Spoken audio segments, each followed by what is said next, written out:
Our biggest concern in the event, I'm not making an admission or a concession to say the least, but in the event, we will be concerned mostly of the issues of safety. Bavele kwinkundla yaseSwatini abarhanelwa ababini kwityala lokubulawa kwemvumi yomculo werap aka kunye nomhlobo wakhe uDibelo Tips Mutswane. In the fourth quarter, we grew at 0.1%. UMzantsi Afrika ubhungcile kwimeko yokudodobala koqoqosho emva kokuhluma kwalo ngo-0.1% kwikota yesine. Ayaphokoka amazwi ovelwano emva kwesithwakumbe sokusweleka kweqala lomdlali webhola ekhatywayo kweli uSiphiwe Mkhonza.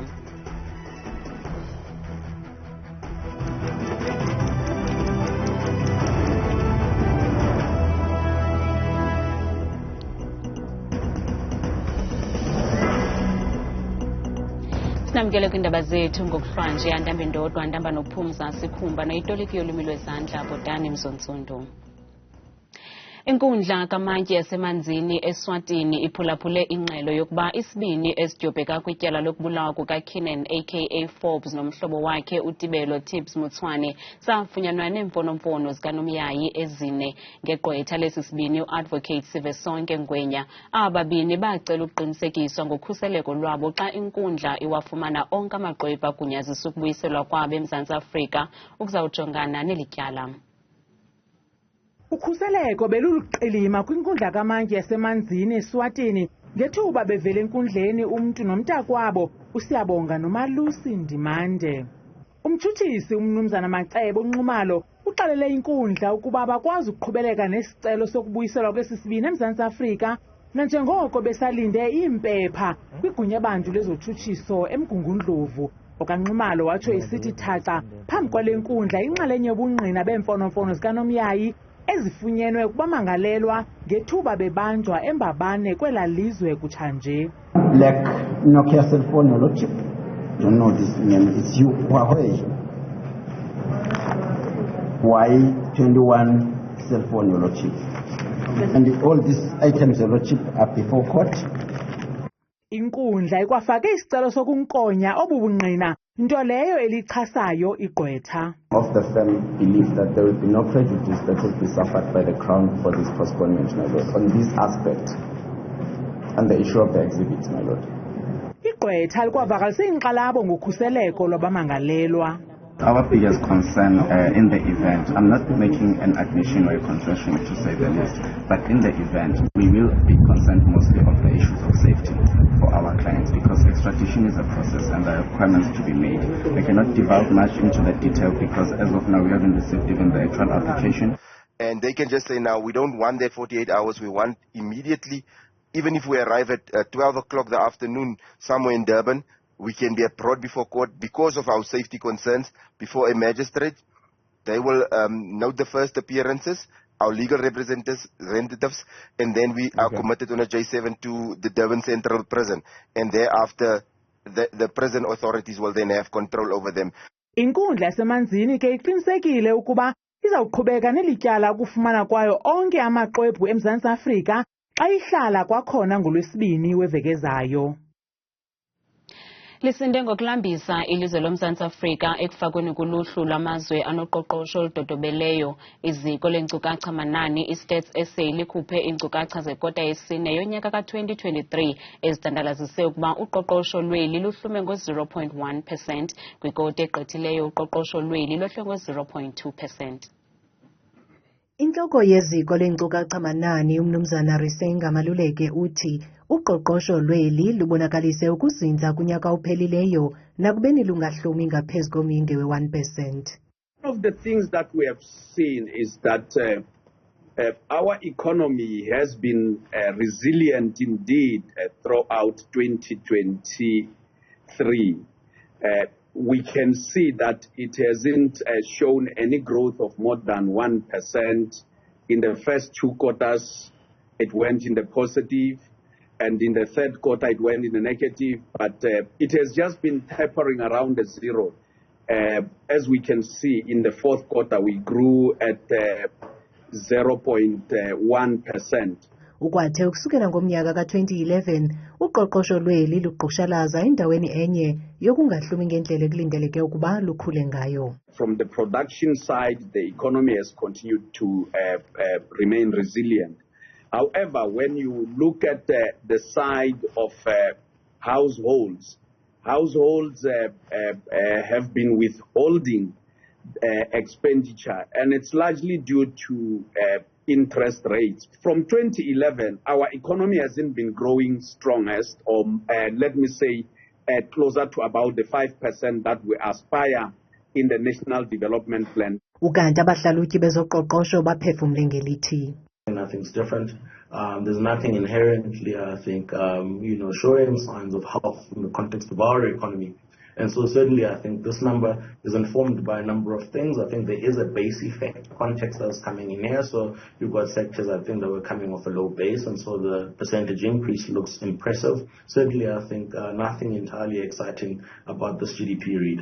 Ngamacandelo amathandathu ke kwalishumi abenegalelo kuhlumo loqoqosho kubalulwa kuwo icandelo lwezonxibelelwano, ezothutho kwakunye namashishini okugcinwa kwempahla. Lamacandelo ahlume ngomyinge we-2.9% kwikota yesine. Ikomishoni ejongene namalungelo oluntu kweli ithe thaca phambi kwekomiti echophela imiba yezemfundo epalamente ingxelo ephathelene nemiba etshusibunzi kwicandelo lezemfundo kweli. Le komishoni yenze isindululo sokuba iphinde inikwe ingqwalasela imigaqo-nkqubo yokunxitywa kweuniform ezikolweni, ikwathi mawuphele nya umkhwa wokoluliswa kwabantwana iinwele zabo zemveli ezikolweni. Emveni kokufumana izikhalazo ezahlukeneyo malunga nempahla enxitywa ezikolweni kwanemigaqo-nkqubo yezikolo, iqumrhu elijongene namalungelo oluntu liqhube uphando kulo mba ukuqinisekisa ukuba imigaqo-nkqubo yezikolo icinezela amalungelo abafundi. So the Commission again advocates for gender-neutral uniform policies. Ukanti bakwacaphule nangeenwele zabafundi nalapho abafundi bakhalaza khona ngokujongelwa phantsi kweenwele zabo bantsundu. And we've drawn the analysis and perhaps the parallel with a pencil test used during apartheid to reinforce the idea that straight hair has superiority.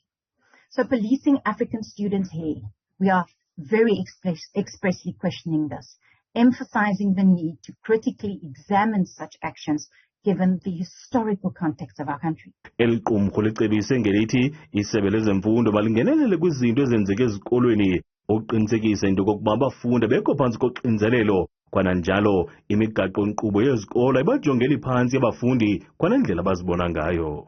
Ukanti bakwathi nento yamaxabiso empahla yezikolo idinga ingqwalasela emandla.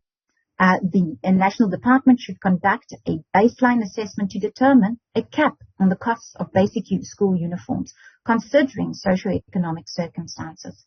Umphathiswa wezemfundo kweli uphendule ngelithi le miba iphakanyiswa liqumrhu elijongene namalungelo oluntu yimiba besele beyijongile belisebe. In the previous administration, not this one, we even held a big meeting around school uniforms, which was convened by the NECT. And I think if we can, we would really want to retrieve that report that came from the meeting on school uniforms by the Human Rights Commission. Umphathiswa ukwangeze ngelithi akazibethe ngoyaba iziphakamiso zeliqumrhu elijongene namalungelo oluntu, kodwa kubalulekile ukuba wonke umfundi weli abe nayo impahla yesikolo ukubonisa ukuba ungumfundi wesiphi na isikolo. Iqumrhu elijongene nezakhiwo zikarhulumente eMpuma Koloni ECDC ukutsho sele liqalisile ngenkqubo yokufumana usomashishini ozawuvula ihotele iMazeppa kwicentane kweliphondo emva kokuvalwa ngenxa yobubi bendlela esingise kule hotele ngabasebenzi abangama-26 abaphelelwe ngumsebenzi emva kokuba le hotele ivalile ngoJanuwari walo nyaka. Sikinoyiya uyanaba. Unkosikazi noSicelo Khwangeni welali igcina kude kufuphi neMazeppa Bay ngomnye wabasebenzi abangama-26 abaphulukene nengqesho ngenxa yokuvalwa kwehotele iMazeppa Bay. Ngumama wabantwana baselula ababexhomekeke kwintlawulo ebeyizuza ehotele. Ndiyahlupheka kakhulu ngoba ndinabantwana bam bathathu, abantwana bam bebesapotwa yile Mazeppa. Ndinomntana ose-high school ekufuneka ndimsapotile andikwazi. Inxalenye yabakhenkethi ichanekile kukuvalwa kwale hotele. Yeah, I was very disappointed apho nduba bendisithi ndizakubuya phaa. I wish mhlawumbi bangazama enye indlela mhlawumbi baphinde bayirestorishe because ke inhle indawo yakhona. Abakhenkethi abasabonakali nangetshengele kolu lwandle luhle kushiyeke nje iqaqobana labalobi ukanti nabahlali abamsebenzi wabo ikuxelenga kwimizi engqonge le hotele bakhala ngelithi indlela ezimbi zibe ngumqobo ekubeni baxhamle kwizingqungqu abathi bazifumane kubakhenkethi. Sichaneke kakhulu kangoba besincedakala kwezibheki zabo sibaphathisa ibhegi sibanceda mani sibaphathisa izinto zabo sikhweze nabilwandle. Ngoku abekho umbele ebesiuncanca ufile. Omnye wabalawuli bale hotele umnumzana James Campbell uthi ayingabo bonke abakhenkethi abanenqolo mafutha ezilungele ukuthubeleza kwezi ndlela zikwimeko emaxongo. You do need good quality cars to get here and people can't necessarily afford the good quality cars. However, if the road was improved, I certainly see that the Mazeppa Bay Hotel would be restored to its former grandeur. Inkulu baphathiswa kutshanje ithembise ngokuba zizawuqwalaselwa nganye iimeko zendlela kweli phondo kodwa abakwa-ECDC bona sele bekwiphulo lokufumanisa amashishini ozawuthabatha intambo.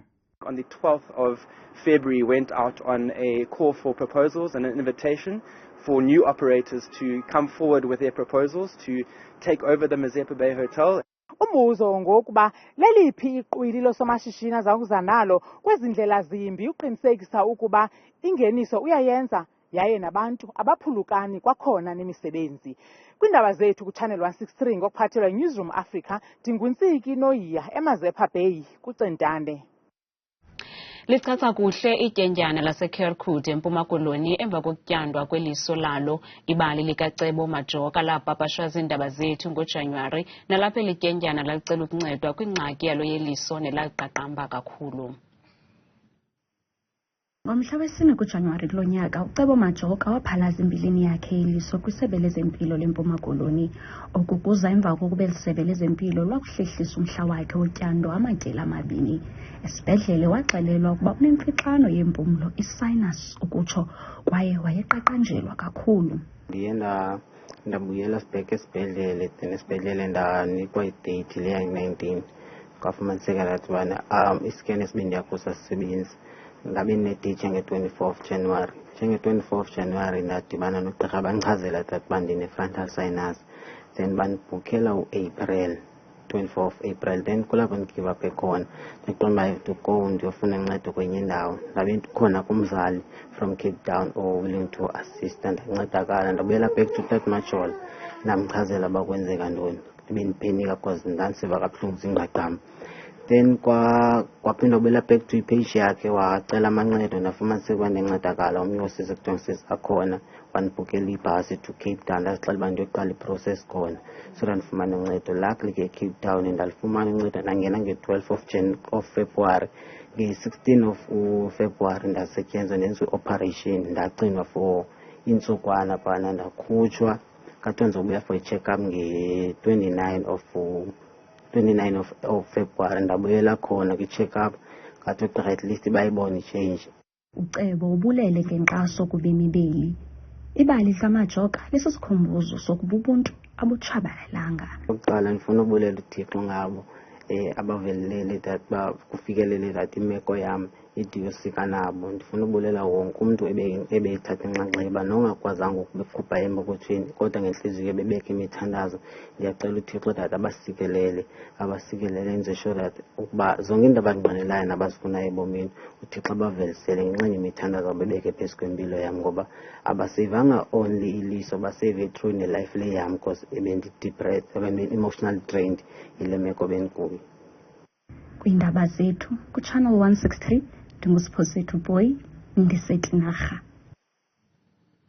Ayaphokoka amazwi ovelwano kusapho lalo wayesakuba ngumdlali webhola ekhatywayo kweli uSiphiwe Mkhonza nothe wasweleka ngentseni yanamhlanje. uMkhonza nobesaziwa kakhulu ngokudlalela amaqela afana neKaizer Chiefs, iGolden Arrows kwakunye neBloemfontein Celtic. Usweleke kwikhaya lakhe liseRoodeport eneminyaka engama-44 ubudala. Baqotshelwe ngophiyo abathandi nabalandeli bebhola ekhatywayo kweli izindaba zokusweleka kwalo wayesakuba ngumdlali webhola ekhatywayo uSiphiwe Mkhonza. uMkhonza usweleke eneminyaka engama-45 esweleke ekhayeni lakhe kugula zizintso. UDr Mnandi besaziwa njalo ngabaninzi kwibhola ekhatywayo ubengumdlali wangasemva nodlala amaqela abohlukeneyo nesingabalula kuwo iBloemfontein Celtics, ukwadlalile nakwiqela lasePietersburg iReal Stars nalapho adlale khona phakathi konyaka 2001 ukuya ku-2002. Kanti ke kwananjalo udlalile kwiGolden Arrows, kwiKaizer Chiefs phakathi konyaka 2004 ukuya ku-2007. Kweli qela lemakhosi kulapho aphumelele khona iindebe ezininzi. Ukwadlalile kuMaritzburg United, iMozulu eyibeka phantsi kwibhola ekhatywayo ngo-2012 edlalela iBlack Leopards. Abo bamaziyo bamchaza njengendoda ebizilungele kakhulu nebingakhethe bala lamntu, bakwathi bengumdlali webhola ozinikeleyo nebeqinisekisa ukuba konke akwenzayo kwenzela ihlumelo lebhola ekhatywayo. Skizo, umuntu engimazi kakhulu esazane naye ikakhulukazi sadlala ibhola retire ebholeni. Ebe kumuntu right man, yazi indoda ethobekile nomuntu humble. Akwazi ukukhuluma noma ubani adlale nanombani. Uskizo wenzile umsebenzi wakhe saphila emhlabeni wadlala ibhola waba ilegend. Waba uDr Mnandi waba nelingo yakhe yebhola wacoach ebholeni. UDr Mnandi ushiya ngasemva abazali bakhe, abantwana kwanabathandi bebhola ekhatywayo bophuka inhliziyo. Kodwa le ayomnandi moment, sithi lala ngoxolo Dr Mnandi. Kanti abantu bazityande igila ngokusweleka kukaSiphiwe Mkhonza kwiqonga lethu lezonxibelelwano.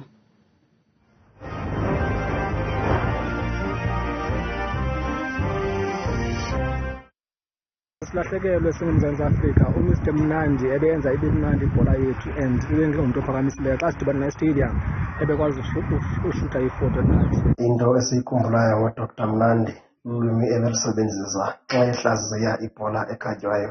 Hayi bethu nani silahlekele utata oluke kangaka ohlala utya kamanje kangaka. Usapho malulale ngenxeba silila sonke. Sikhumbula kakhulu Siphiwe Mkhonza ngendlela kade ehlaziya ngayo ibhola namatem nje kade wasebenzisa mehlaziya ibhola. Sikhumbula kakhulu nawo. Manthi ingxaki kwisapho leliqhawe nakubathandi bebhola ngokubanzi. Aphumule ngoXhosa mkhumane imisebenzi yakhe yenzile emihle zasemhlabeni sadla amazipho. Ngikhumbula ngayo kakhulu mina wayeliphose ibhola umuntu ngesandla. Eliphose esesenta ibhola selifike 18. Engathi nje umndeni wakaMkhonza izihlobo nabangani singathuduzeka nathi sabalandeli silahlekelwe kakhulu ngokudlula emhlabeni kwalensizwa. Ezi zinto seyizinto nje zolala ngoku asikwazi noswenka ngazo ngoba siyahlekwa ngabanye abantu. Imbi lento yenzakala lapha kula Kaizer Chiefs. Enkosi idlalile indima yakho ngakumbi ulale ngoxolo. Nansi Imozulu yanamhlanje nangomso noThabile Makhaphela.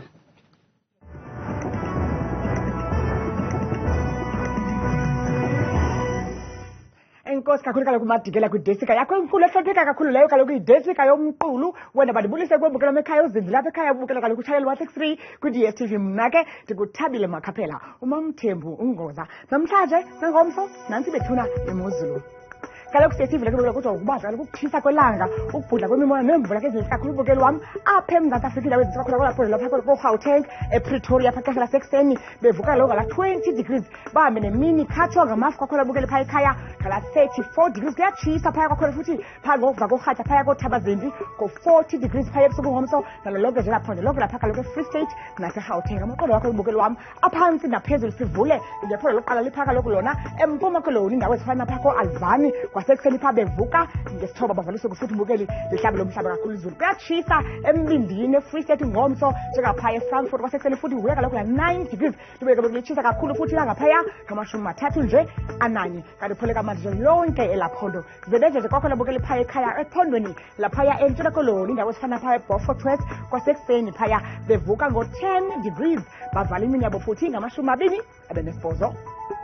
Nansi kaloku bethena Imozulu iphondo lethu kweladlalela phaka kaloku lona eNorthern Cape njengaphaya koKimberley ngexesha lasekuseni phaa bevuka ngo-11 degrees kuyatshisa mpela phaya ngamashumi nje ekhatshwa siso kaloku bukeli esasibini. Zeyesha nje Imozulu phaya ephondweni kulapho kaloku eNorth West ngomso koTshoska phaya ekuseni futhi ngaye la 14 degrees baqukule kanti usuku lwabo bukela kamanje phaya futhi ngendlela yelanga ka-37 degrees yonke imini yangomso. Benje apho sikhoyo kaloku kuseGauteng province njengapha kuMlindi koJohannesburg phaya ekuseni futhi ngomso ngo-18 degrees bahambe nemini yabo futhi bukela beyivala kamnandi ngamashumi nje ekhatshwa siso esasibini. naso ibethile imozulu apha kumantla eMzantsi Afrika lo belo phondo kaloku liphaya kaloku eLimpopo kwaphelaburwa phakathi kwexesha lasekuseni futhi 22 degrees bahambe nosuku futhi belivala ngamashumi 39 bejo ke phaya ephondweni kusempumalanga njengaphaa kaloku emalahleni kwasekuseni futhi ngo-19 phaya ekuseni balusoba usuku namafu nentshizane ngamashumi 3 futhi bukeli ekhatshwa kaloku sisibini Hasivala sisonke imozulu kuphaya kaloku kwaZulu Natal njengaphaa kumantla eliphondo ephongola futhi ngo-20 degrees kuyatshisa phaa kuGqorhatya ngomso futhi ngamashumi 31 naphaa kaloku eNewcastle ekuseni futhi nguye la 15 degrees bathela itshimeko apha kudekabo imozulu mna ndikuthanda kangaka xesha limyole